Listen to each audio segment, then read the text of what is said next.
We've got a terrifying rescue caught on camera right now. Take a look at this. The woman is airlifted out of a mountain. She hurt her head and her face when she fell during a hike, but on that stretcher, you can just see it starts spinning uncontrollably. As it gets closer to the chopper, it starts going back down again. Then it goes back up, and it's now moving in every direction. It just starts spinning at a terrifying speed. And now the Phoenix Fire Department is saying in the more than 200 times that they've used this hoist, spinning has happened only twice. As the basket comes up and it nears the helicopter, the basket will start to interact with the rotor wash of the helicopter.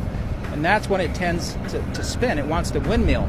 Officials say they're always trying to improve the program. They immediately rushed the woman to a local trauma center for evaluation. And they also say she didn't suffer any further physical damage, just dizziness. But no doubt about it, she was scared.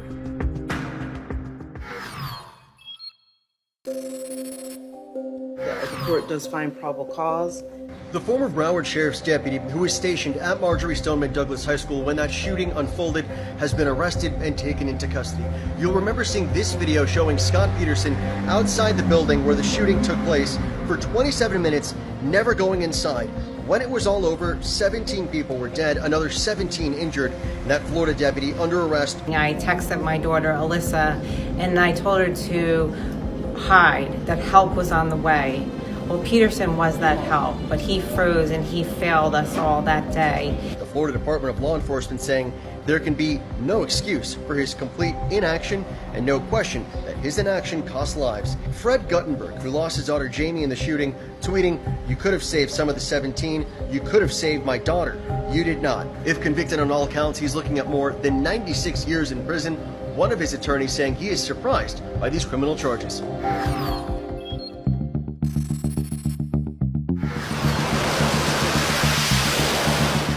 Just returned from the USS Abraham Lincoln aircraft carrier, currently in the waters just a few hundred miles off the coast of Iran.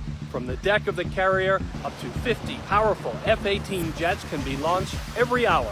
These planes carry a wide array of weapons, bombs, and missiles, and they're designed to be able to attack targets in the air, on land, and on the sea. In early May, this ship, along with the Bomber Task Force, were rushed to the Middle East ahead of schedule in order to send a clear and unmistakable message to the Iranian regime. I'm just here to do what's been asked of me, and that's to deter Iranian aggression, ensure the free flow of commerce through important straits and narrow waterways, and then to ensure that our forces are protected and defended if required. Commanders of the ship would not say if their mission does include moving up into the Persian Gulf, but if they were to go up there, it would be a location where the chance of contact would be dangerously high.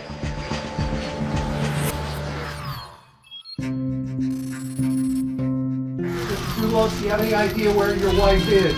Where's Jennifer? The search for Jennifer Delos, investigators were actually back near the park where her car was found, and police now saying that she was the victim of a serious physical assault. Police have released a bunch of their investigative evidence that was all filed in court as part of those court documents as her estranged husband and his live-in girlfriend appeared before a judge for the first time on charges of evidence tampering. Now, in those court documents, they detailed security cameras and cell phone records that they used to follow his behavior on the afternoon that she disappeared.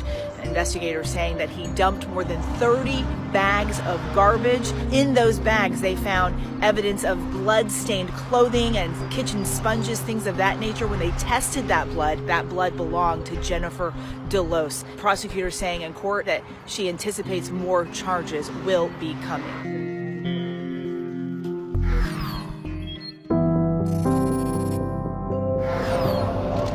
This is the only place on Chinese soil where people can gather and commemorate the lives lost during Tiananmen Square. It's a massive and emotional event.